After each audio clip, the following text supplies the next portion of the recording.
warahmatullahi wabarakatuh. Nama saya Indah Purnamasari Agustin. Saya Latifatul Aili. Di sini kami akan menjelaskan tentang teori taksonomi Bloom.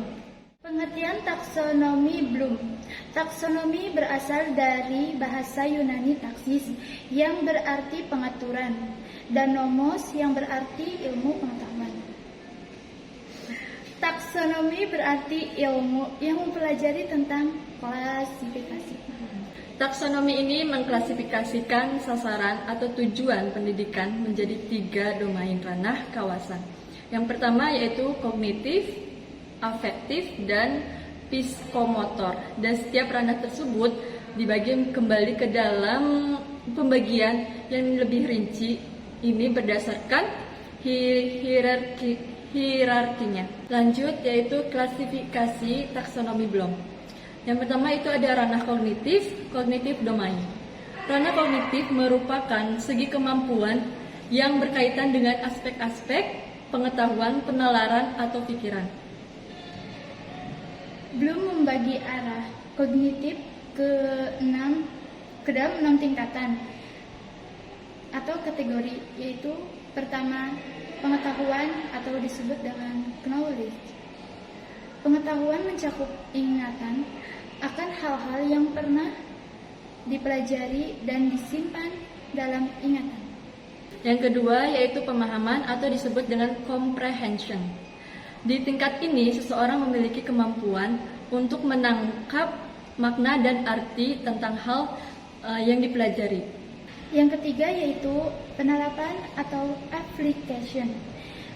Kemampuan untuk menerapkan suatu kaidah metode untuk menghadapi suatu kasus atau problem yang konkret atau nyata dan baru.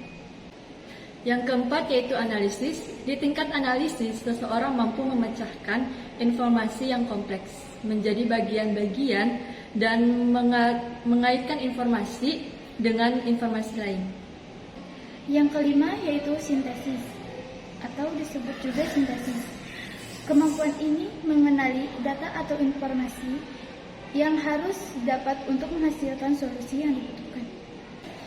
Yang keenam yaitu evaluasi atau evaluation.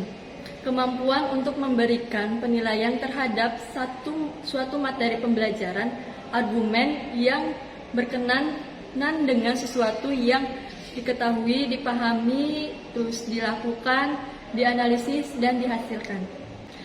Lanjut yaitu ke ranah afektif atau affective domain. Ranah afektif merupakan kemampuan yang mengutamakan perasaan, emosi, dan reaksi-reaksi yang berbeda dengan penalaran. Kawasan afektif yaitu kawasan yang berkaitan aspek-aspek emosional seperti perasaan, minat, sikap, kepatuhan terhadap moral, dan sebagainya. Pembagian ranah afektif ini disusun oleh Bloom bersama dengan David Caldwell. Pembagian ranah afektif ini disusun oleh Bloom bersama dengan David Caldwell. Antara lain yaitu pertama ada penerimaan, kedua partisipasi, yang ketiga yaitu penilaian, yang keempat organisasi, yang kelima pembentukan pola hidup. Selanjutnya yaitu ranah fisikomotor atau disebut dengan fisikomotorik domain. Ranah fisikomotor kebanyakan dari kita menghubungkan aktivitas motor dengan pendidikan fisik dan atletik. Tetapi banyak subjek lainnya seperti menulis dengan tangan dan pengolahan data juga membutuhkan gerakan. Kawasan psikomotor itu kawasan yang berkaitan dengan aspek-aspek keterampilan jasmani. Ranah yang dibuat oleh Bloom antara lain yaitu yang pertama persepsi atau perception, kemampuan untuk menggunakan isyarat-isyarat dalam memandu aktivitas motorik. Penggunaan alat indera sebagai rangsangan untuk menyeleksi isyarat menuju terjemahan. Misalnya yaitu pemilihan warna.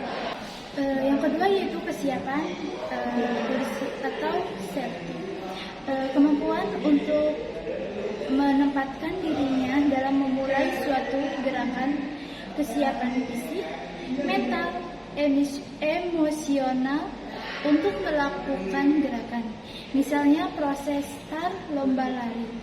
Yang ketiga yaitu gerakan terbimbing. Tahap awal dalam mempelajari keterampilan yang kompleks termasuk di dalamnya imitasi dan gerakan coba-coba.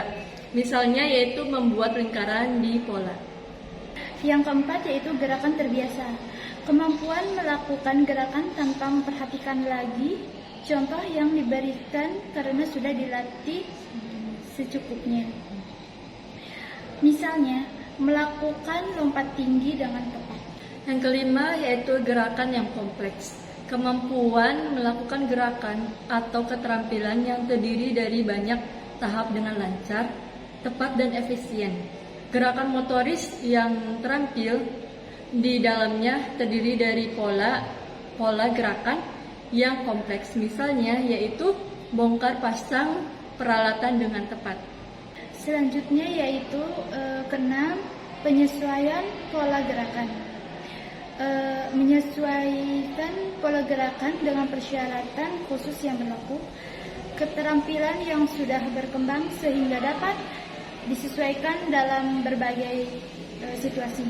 Misalnya keterampilan bertanding.